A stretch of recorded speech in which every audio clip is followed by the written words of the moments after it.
You've probably noticed that conversations around politics have become more intense, more emotional, and less rational. But why is that? In this video, we're going to explore the social, political, philosophical, and psychological factors driving this polarization, from the way our brains naturally seek out information that confirms our beliefs, to how social media creates echo chambers, to the moral and identity-based battles that fuel today's political discourse. Stick around as we unpack the deeper reasons behind the growing divide and what it means for our society moving forward. Media fragmentation and social media. The rise of cable news, online media, and especially social media has created highly personalized information environments.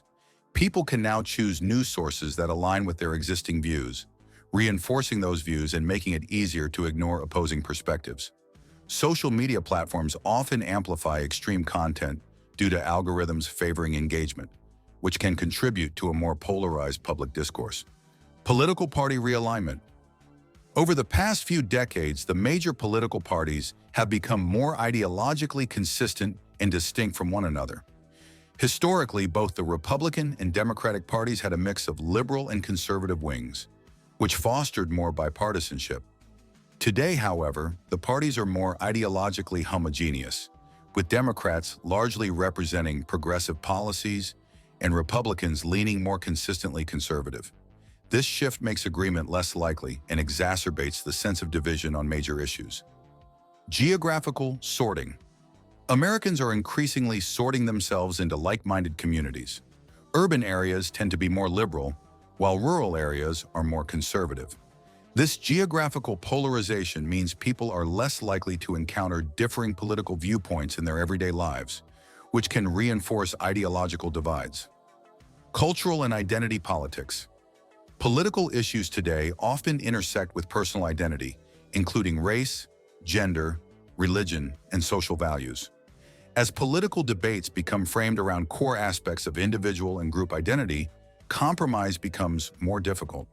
People tend to view political disagreements not just as matters of policy, but as threats to their fundamental values or way of life.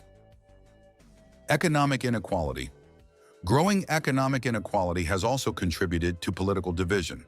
As the wealth gap has increased, so has the sense of frustration and alienation among different socioeconomic groups. This can lead to populist movements on both the right and the left, with each side blaming different causes for the inequality and pushing for divergent solutions. Decline of shared civic institutions. In the past, Americans were more likely to be involved in shared institutions such as labor unions, civic organizations, and churches that cut across political divides. Participation in these institutions has declined, reducing opportunities for people of different political views to interact and find common ground. Negative partisanship. Many voters today are motivated more by opposition to the other party than by support for their own. This negative partisanship makes political discourse more about defeating the opposition than finding mutually agreeable solutions. As a result, the focus shifts from problem-solving to winning at all costs, deepening divisions. Having explored the key social and political factors behind this divide, let's now shift our focus to the deeper philosophical and psychological reasons that underpin this growing polarization. These perspectives help us understand the underlying mental and moral forces shaping how we engage with political issues today. Cognitive biases and echo chambers. Humans are naturally inclined toward confirmation bias, the tendency to seek out and favor information that aligns with pre-existing beliefs. In earlier times, shared media and limited information sources helped create a more common narrative. But today's fragmented media environment and social media networks act as echo chambers, reinforcing individual worldviews. Philosophically, this can be seen through the lens of epistemic relativism, the idea that people increasingly live in self-contained informational worlds, where truth becomes subjective and contingent on the group one belongs to. Moral foundations theory. Psychologist Jonathan Haidt's moral foundations theory suggests that people are motivated by different sets of moral principles. Conservatives, for example, may prioritize values like loyalty, authority, and sanctity, while liberals emphasize care, fairness, and liberty.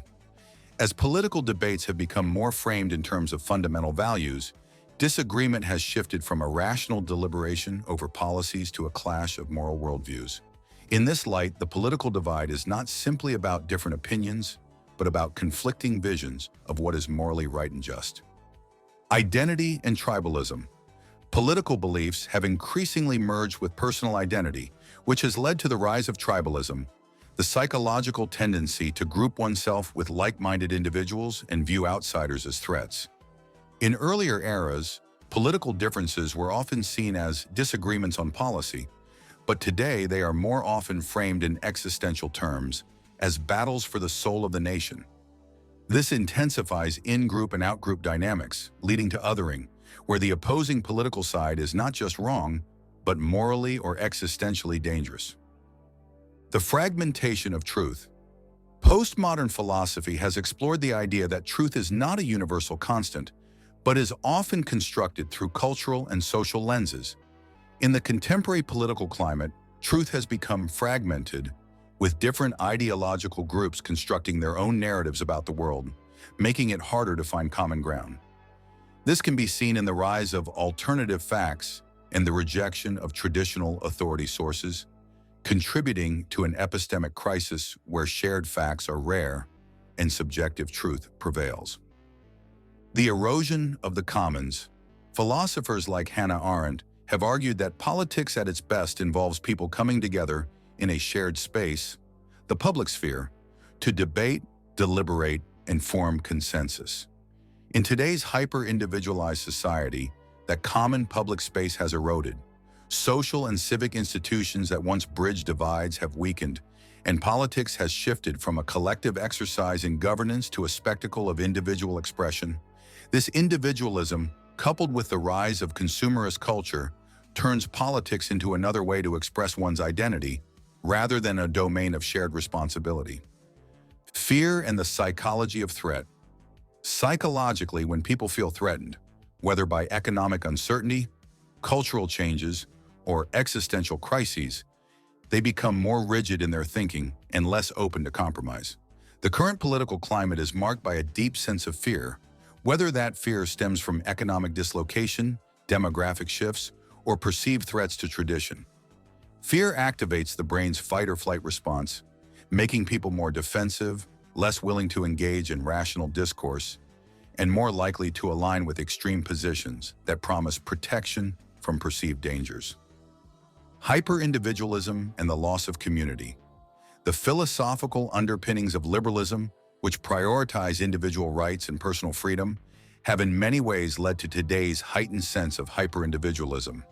While individual rights are a cornerstone of democratic societies, when taken to extremes, they can erode the sense of shared community and collective responsibility. This can lead to a fragmented society where people feel less connected to one another and where political discourse is driven more by personal stakes than the common good. I hope this video gave you a deeper understanding of the social, political, philosophical, and psychological forces driving political division in America today. If you found this content insightful, don't forget to like, comment, and subscribe. Thanks for watching.